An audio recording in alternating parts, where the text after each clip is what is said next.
Okay, welcome back. In the last video, we finished the first part of our analysis of this kinematic data set. And now what we're going to do, we're going to take that data that we compiled from all 50 participants, and now we're going to work through that and extract some meaningful measures and do some basic statistical analysis and data visualization.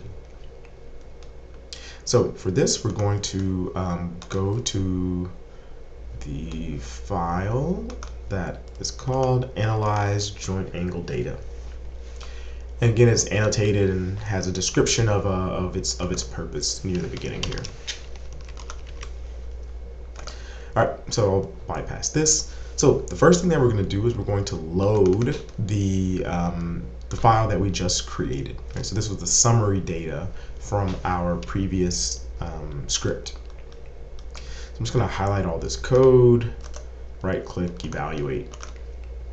So as we saw at the end of the last video, when we load that file, we end up with our average joint angle trajectories for the different tasks.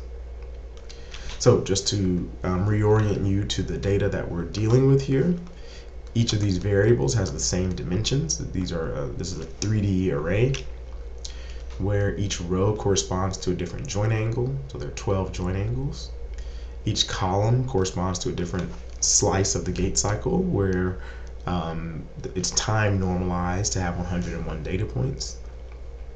And then finally, each page, which is what I use to refer to that third dimension of the array, corresponds to a different participant. So we have 50 participants. So now what we want to do is to start extracting some data from this array. So the first thing that we're going to do is we're going to, as we mentioned at the beginning of the first video in this series, is that we're interested in understanding how some of the peak joint angles change across different tasks or different trial types.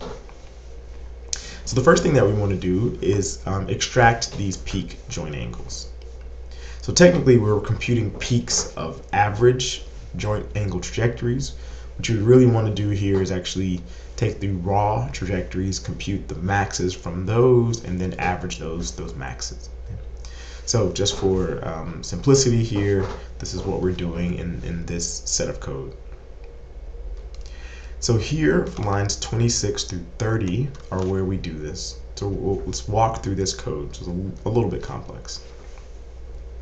So when you have a set of code that someone has given you, you want to figure out good ways to not just read the code to try to figure out what's going on, but to take the code and run small parts of it so that you can build an understanding. So as an example, I know that I have this variable in my workspace, average joint angles walking. We just talked about the dimensions of that variable. And so I can see in this line of code, if I scroll and highlight here, that here I'm extracting the 10th row for all of my participants. Okay. So now I can remember back to the last video and the last script that the 10th row of that data set corresponds to my ankle angle. Okay, so I just say, okay, that's ankle angle. So now what about this squeeze bit? So again, I'm working from the inside out, as we've talked about in previous videos. So now I'm doing squeeze of that bit of code. So let's take this piece, copy, and we'll evaluate it directly. So I see something that is print to the workspace. It's not really, the command window, that's not really important. But here, I can see the dimensions, right? So I see it's 1 by 101 rows by 50 columns. Right? So it's the one row that I extracted from that data set. So squeeze, what squeeze does is it basically collapses this to be a 2D array. Right? When I have if I have a 3D array where one dimension is 1, squeeze will just collapse this into a 2D matrix. So let's just see what happens here. So I highlight this code, everything up to this point, right click, evaluate selection. Again, it's printed to the command window, and now I can see I have a 101 by 50 matrix. And so now all of my rows correspond, or the rows correspond to different time points in the gate cycle, and the columns correspond to different participants. Okay. Lastly, I use max to find the max values, and max by default is going to work across for each column. So let's highlight this code, right click, evaluate selection. And again, I see now my answer is a 1 by 50 vector, where I have the maximum value for each participant.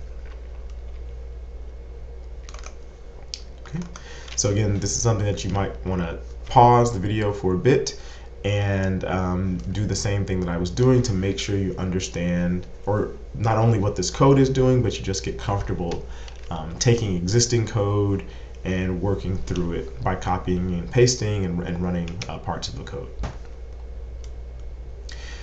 So that first line just computes my peak joint angles for normal walking, and then I do the same thing for all 5 of my other tasks. So when I run this block of code, what I end up with is a 5 by 50 matrix, where each row corresponds to a different task and each column a different participant. So that was for my ankle dorsiflexion or flexion. I basically do the exact same thing for my knee. The only difference is that I change my 10 to 7 so that I make sure that I'm extracting the correct part of my data set. Okay, so the next part is actually probably one of my favorite things to do, aside from coding in general and trying and manipulating data. Once we have the data in a form that we want to analyze, we often want to do that hand in hand with data visualization. So we've already used data visualization to just plot all of our raw data. That's really helpful. You should always do that just so that you actually build some intuition about the data that you're measuring. And next, what we're going to do is to take all of our data for each of our 3 different tasks that we're comparing. So walking, heel walking, and toe walking. And we want to look at the peak knee flexion, the peak ankle dorsiflexion values for all participants for those 3 tasks. So something that you might do if you're, no matter sort of how much experience you've had, it would be quite common for someone to take those data and for each task to report the mean and maybe the standard error, or if you're lucky, the standard deviation, in the form of a bar and or an error bar plot, right? A bar plot with error bars. One of the problems with those types of plots is that they actually remove a lot of information, right? So here you're taking oftentimes a large data set and you're compressing it really to 2 numbers. Sometimes that's fine when your data have certain properties, but oftentimes in movement science specifically, we deal with relatively small data sets. And in those cases, it's often just best to present all the data. And so I'll show one way that you can do that. So here what we're going to use is a type of dot plot that in MATLAB at least is referred to as a swarm chart. So this is, I believe, a fairly new function. In the past, I and others have written custom functions to make these figures, but you'll get a gist of what it does briefly here. So again, what I like to do is to create my figure, give it a name or a label, a handle, and then once I do that, then I want to set some of the properties for my figure. So in this case, I actually I'm going to save this figure as something that I would like to submit as part of a manuscript. So in that case, I want to specify the units of the figure. I change that to centimeters. And then position does 2 things. the first two numbers tell MATLAB where I believe it's the top left corner of the figure lives on your screen, so that positions your figure literally. Whereas the last two numbers are the height and width in centimeters.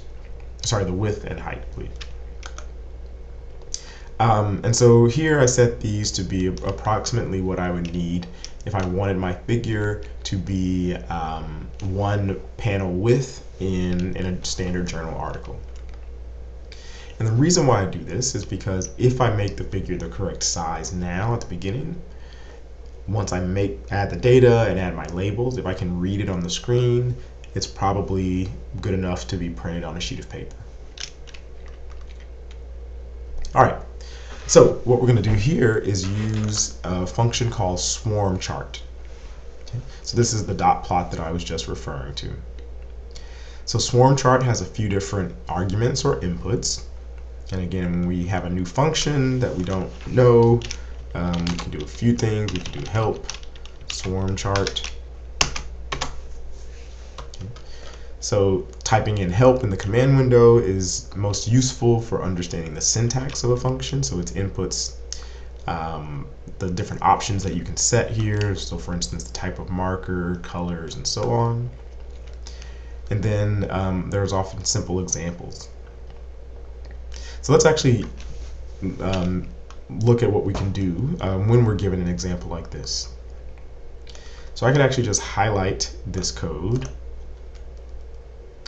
copy it, paste it, and actually I'm going to create a new figure first.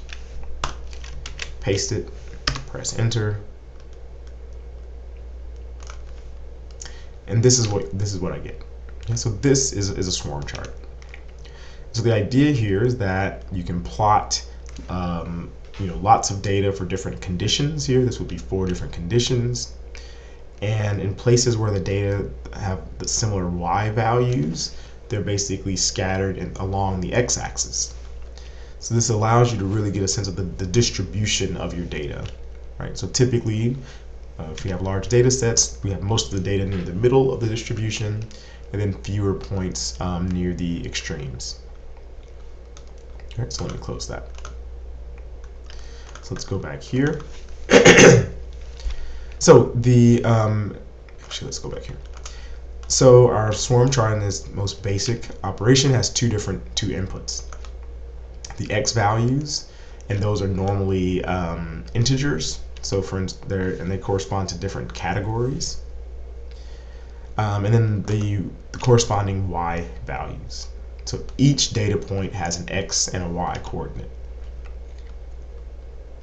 So in our case, I'm creating a vector that has our x coordinates. So let's first maybe look at our y coordinates. Okay. So I'm taking my peak ankle dorsiflexion variable that I created up here. I know the first 3 rows correspond to walking, heel walking, and toe walking. And so what I'm going to do now is extract each of those rows, and then I'm going to put them in an array here. Okay. So if I do this, copy,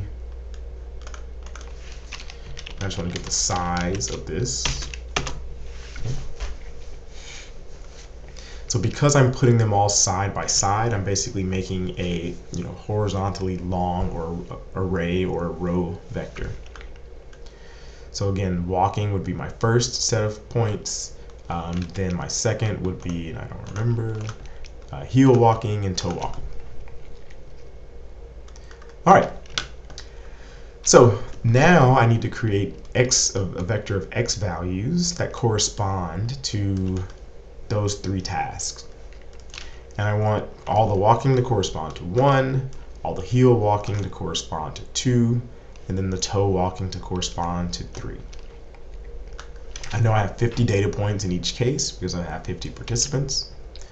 And so I'm going to use this function ones to create, in this case, a vector of 50 ones.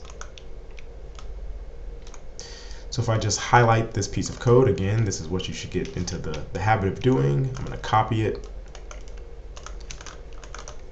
paste it in the command window, press enter. And so here what I can see now is that I have a set of ones, and I have, in this case, 50 ones. Then I go to 2, have some number 52s, and then change to 3.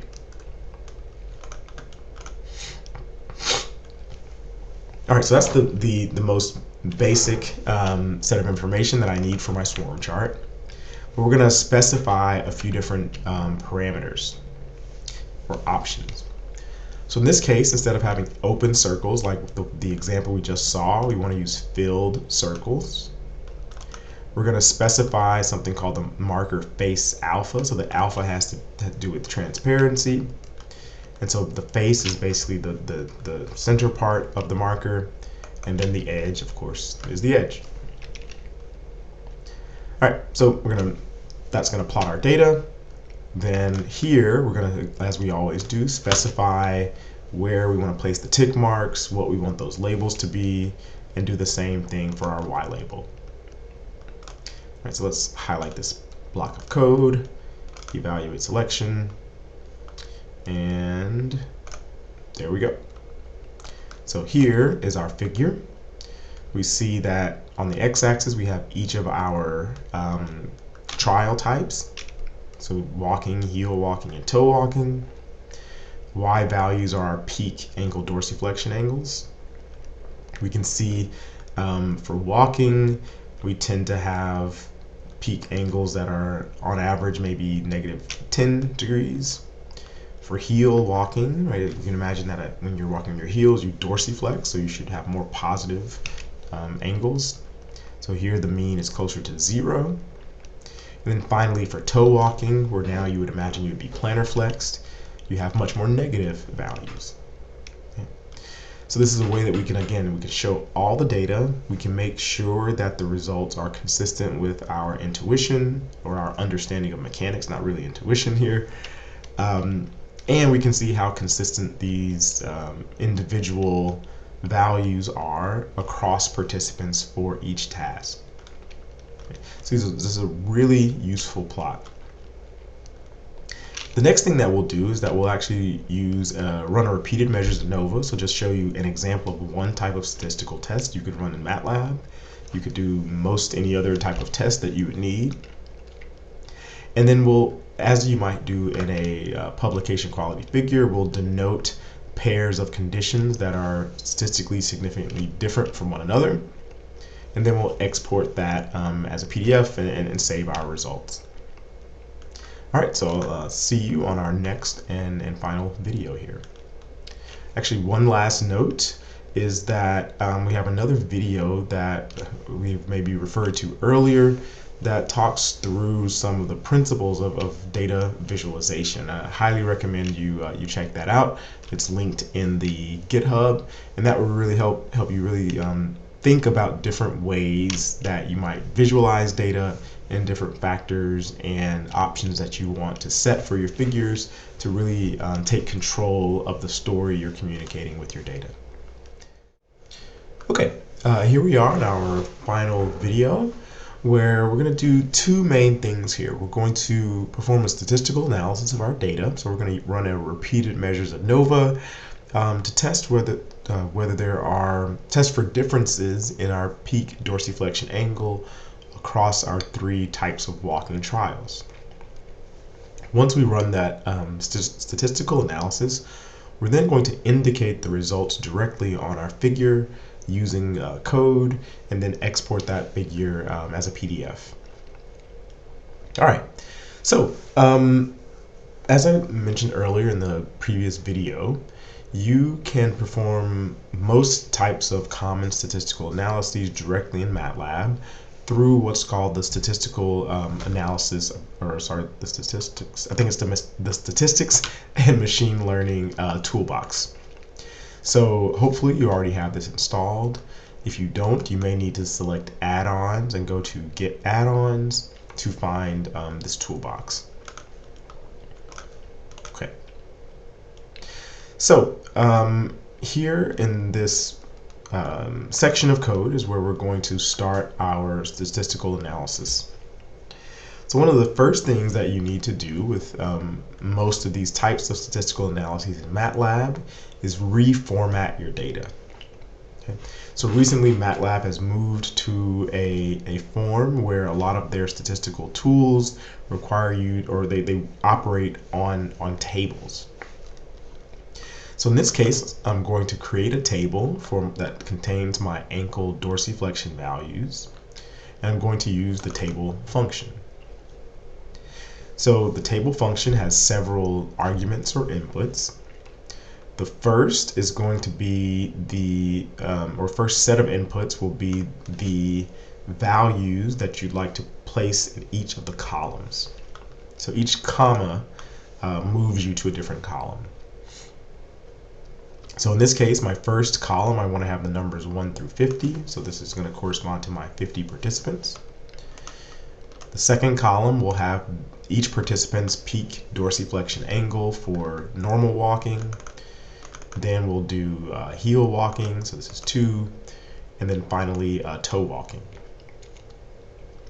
So after you've input the data, or you've specified all the variables that you'd like to input into your table, the next input or argument to the table function are options.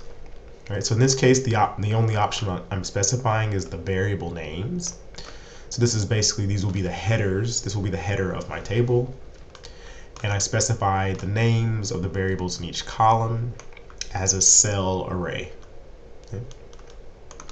So let's take a look at what happens here. So I'm going to highlight this bit of code, evaluate the selection, and then go take a look at this variable.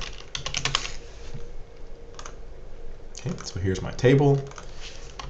Actually, let's do this. And so here again, I can see that I have my table, name of each of my variables.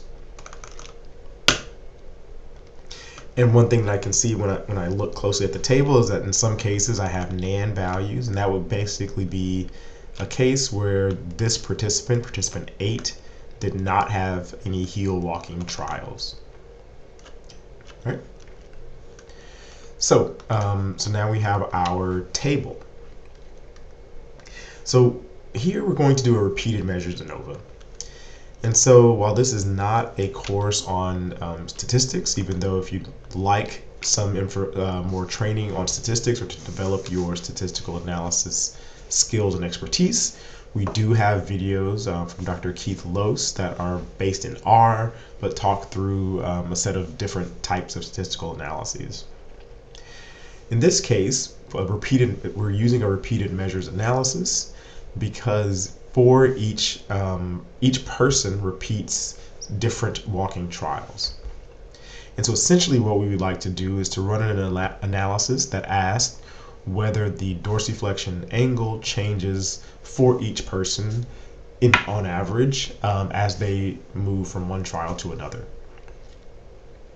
So one thing we need to do to perform this analysis is to create a variable that contains information that specifies the trial type or the different conditions that the person performs. So here, this is just a vector that contains the numbers 1 through 3. Okay, so now what we want to do is fit our repeated measures model, and we're going to do so using a function called fitRM. So I highly recommend that you go to the help page for this function, look at the repeated measures model class in MATLAB, and make sure that you understand how these models work and the various options that you need to set to sort of properly conduct these analyses. So here there are many different ways that we could do this analysis, but this is really more for the purpose of visualization. So when we run our analysis, our first input is the name of the table that we're going to use, the table that stores our data. The second input is the model that we're going to fit. Again, we don't have time to discuss this in great detail, unfortunately. But here, you can think about this tilde as an approximate equal. But the thing to keep in mind here is that on the left-hand side of the tilde, this is actually telling MATLAB that we're going to analyze all the variables from walking through toe walking. So in this case, we have walking, heel walking, and toe walking. And so we're going to model each of those and to look for differences between them eventually. Now, in this type of model, we could have both what we call between subjects factors and within subject factors. Here we're only interested in within subject factors, right? We don't have different groups in this study. We have a set of people who all do multiple tasks. And so we want to tell MATLAB with the within design option that condition is the variable we're going to use, so it has 3 levels. And we're going to look at all pairwise contrasts, right? So one walking and toe walking and heel walking, walking and heel walking. All right, so let's go ahead and fit our model. So I'll highlight this, evaluate. So let's take a look at this. So we'll clear our console, type repeated measures. So type the name of our model variable. And so now here we can see some information about the model and some of its properties. Okay. So next, when we actually want to do our first test, so we'd like to test to see whether there is any evidence to reject the hypothesis that all the conditions have the same mean. So we're going to run an ANOVA on our model. So what we'll do once we fit our model is that we'll, in this case, we'll just run an ANOVA and a multiple comparison. Again, this is really just to show an example of how we can take statistical results to illustrate them on a figure. But here we, by default, MATLAB refers to our variable as time. And so here, these are really our 3 conditions. And so each row corresponds to a comparison. So in this case, this would be comparing walking with, I believe, heel walking. And so the difference here would be column 1 minus column 2, so walking minus heel walking. The estimate of that difference, and then a test of the hypothesis that the null hypothesis that difference is 0. So as in all cases when we do statistics, we'd like to make sure that the statistics make sense, right? So do a sanity check. So for instance, if this says that 1 minus 2 on average should be about, or let's say condition 2 should have a dorsiflexion angle that's about 6.5 degrees greater than condition 1. I can hover over my figure. I see that from walking, my peak dorsiflexion is about -7. And so for heel walking, it should be near 0, and that's about where the midpoint is. Okay? Similarly, if I compare 2 and 3, right, so they should differ by about 25 degrees, where condition 2 is 25 degrees more than condition 3. So I already know this is approximately 0, and again, the mean here is roughly -25. Okay? So all of these comparisons, these differences pan out when I look at my actual data, right? So now I can be confident in my, at least this part of my statistics. So now what I would like to do is illustrate that each pair of conditions is actually statistically different they're different from one another. And typically we'll do that by, drawing bars above each one and then adding an asterisk. We might do that in Illustrator or PowerPoint or some other application. So what we have here is I actually wrote some code that does this automatically. Okay? So I have a function. This is called a local function. We haven't really dealt with functions. That's maybe a little bit more advanced for some people. But a function is essentially a custom set of code that you can call and run many different times. So I've just created a function that I called significant difference. And it has, in this case, 6 inputs. First is that you have to tell MATLAB which axis you'd like to sort of annotate, which the X location, so the horizontal location of each group that you like to illustrate a comparison between. Y is the y-axis value where you'd like to place that bar. Height is a variable that dictates how tall you want those bars to be. And then symbol is the text you'd like to use to annotate, in this case, statistical significance. All right, so I won't walk through this in great detail. It's not really critical for this course, but you have it in case you'd like to use it. But all I do is use separate calls to the line function to basically draw on our figure. And then lastly, within this function, I use another call to text, which can add, here we're using it to add an asterisk, but you can also use it to annotate your figures and add information to make it easier for your reader or your audience to understand. Okay, so after we do our statistical analysis, we know that all pairs are different from one another. I then have a few different calls to my function significant difference, where I specify, the current figures axis, the pair of conditions I'd like to compare, where I'd like to place that comparison. So you can see once you start adding, in this case I start at a y value of 20, the next comparison I put a little bit higher, third comparison I put it a little bit higher than that, right? So it's a uniform distance between them so that things are symmetric and so on. Okay. So let's see what happens here. So I'm going to highlight this bit of code, right click, evaluate. Oh, I missed something here. Let's see. So unrecognized function. Yes. This is actually a good thing to illustrate.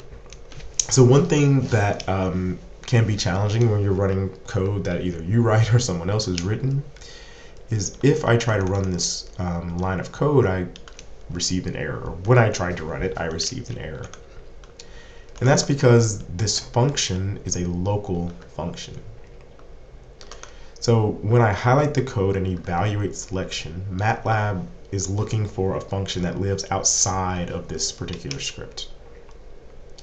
All right, so I can't actually directly run it by just highlighting this code. That's okay.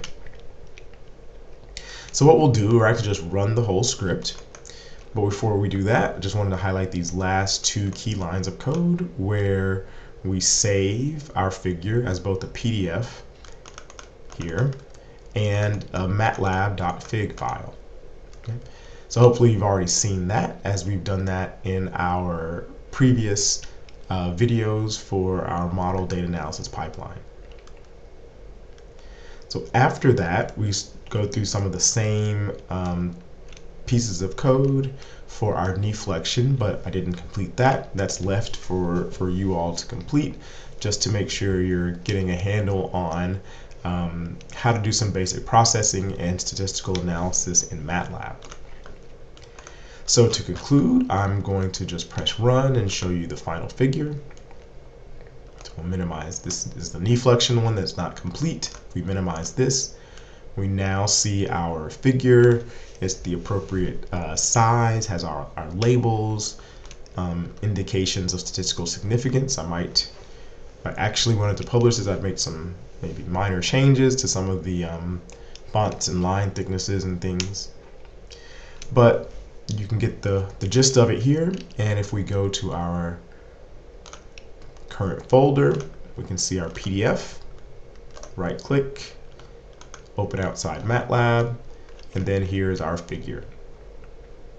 Right, so this is the exact size that it would show up on essentially an 8.5 by 11 sheet of paper. Okay, so that concludes the walkthrough of our two example scripts here that we use to analyze the data sets for this part of the course. Again, they're going to be exercises that are described in the GitHub along with example code that you can complete yourself definitely take time to do that, and that's really one of the main ways that you're going to pick up the skills that we're introducing in this overall MATLAB introduction.